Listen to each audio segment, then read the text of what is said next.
Hello guys, welcome back to decode cinemas. இந்த வீடியோல நம்ம எதை பற்றி பார்க்க போகிறோம் அப்படிங்கிறீங்கன்னா, ஜூன் 13 நம்ம தனுஷோட கூட ராயன் இந்த படம் வந்து ரிலீஸ் ஆக போகுது. இதை தொடர்ந்து அவர் வேறு என்னென்ன படங்கள் நடிக்க போகிறாரு, எதெல்லாம் கமிட் ஆயிருக்காரு, இன்னும் எந்தெந்த படத்தெல்லாம் கமிட் ஆக போகிறாரு அப்படிங்கிற மாதிரி தகவல் கிடைச்சிருக்கு. ஸோ அதில் ஒரு முக்கியமான படமும் இருக்குது. ஸோ அதை மிஸ் பண்ணாமல் பாருங்கள். அதுக்கு முன்னாடி நீங்கள் தனுஷ் ஃபேன் இருந்தால் இந்த வீடியோக்கு மறக்காமல் லைக் பண்ணுங்க. எதனால் அப்படிங்கன்னா இந்த வீடியோ உங்களுக்கான வீடியோ. இப்போ இந்த ராயன் படத்தோட ரிலீஸ்க்கு அப்புறம் அடுத்த படமாக ரிலீஸ் ஆக போகிறது குபேரா. இந்த படத்தில் இப்போ நடிச்சிட்டு இருக்காரு. கிட்டத்தட்ட 70% ஷூட்டிங் எது கம்ப்ளீட் ஆயிருக்கு அப்படிங்கிற மாதிரி தகவல் இப்போ வந்திருக்கு.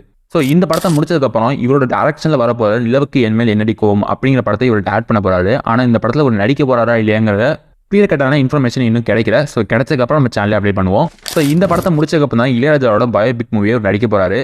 அந்த ஒரு படத்தை முடிச்சதுக்கப்புறம் SK21 அப்படின்னு சொல்லக்கூடிய அமரன் இந்த படத்தை டேரக்ட் பண்ணியிருந்தார் ராஜ்குமார் பேசாமி. இவரோட டேரக்ஷன்லேயே ஒரு படம் நடிக்கிறதா கமிட் பண்ணியிருக்காரு. இதுக்கிடையில இப்போ மலையாள சினிமாவில் ரிலீஸ் ஆகி எல்லா லாங்குவேஜ்லையுமே ஒரு பிளாக் பஸ்டர் ஹிட்டா மூவி அமைஞ்ச அப்படின்னா மஞ்சுவால் பாய்ஸ் இந்த படத்தோட டேரக்டரான சிதம்பரம் இவர் கூட சேர்ந்து நம்ம தனுஷ் ஒரு படம் நடிக்க போறாரு அப்படிங்கிற மாதிரி தகவல் இப்போ கிடைச்சிருக்கு. ஆனால் இது எந்த அளவுக்கு கன்ஃபார்மான நியூஸ் அப்படிங்கிறது தெரியல. ஒரு முக்கியமான ஒரு படம் இருக்குன்னு சொன்னல, அது என்ன படம் அப்படிங்கிறீங்கன்னா இந்த படத்தெல்லாம் முடிச்சுட்டு வந்ததுக்கப்புறம் தான் 1001 இந்த படத்தை கமிட் ஆகி நடிப்பாரு அப்படிங்கிற மாதிரி தகவல் கிடைச்சிருக்கு. ஸோ எனிவேஸ் இந்த படத்தெல்லாம் நீங்க ஒதுக்கிட்டு 1001 இந்த படத்துக்கு நீங்க எந்த அளவுக்கு வெயிட் பண்றீங்க அப்படிங்கிறத மட்டும் மறக்காம கீழே கமெண்ட் பாக்ஸ்ல போட்டு விட்டுருங்க. இது மாதிரி சினிமாவில் ஏகப்பட்ட வீடியோஸை நம்ம சேனல் ரெகுலரா போஸ்ட் பண்ணி வந்துட்டு இருக்கோம். உங்களுக்கு சினிமா மேல இன்ட்ரெஸ்ட் இருந்தால் மட்டும் நம்ம சேனல் சப்ஸ்கிரைப் பண்ணிக்கோங்க. எங்களுக்கு கிடைக்கிற ஒவ்வொரு டிஸ்பிளே உங்களுக்கு அப்படியே பண்ணிட்டு இருப்போம். நீங்களும்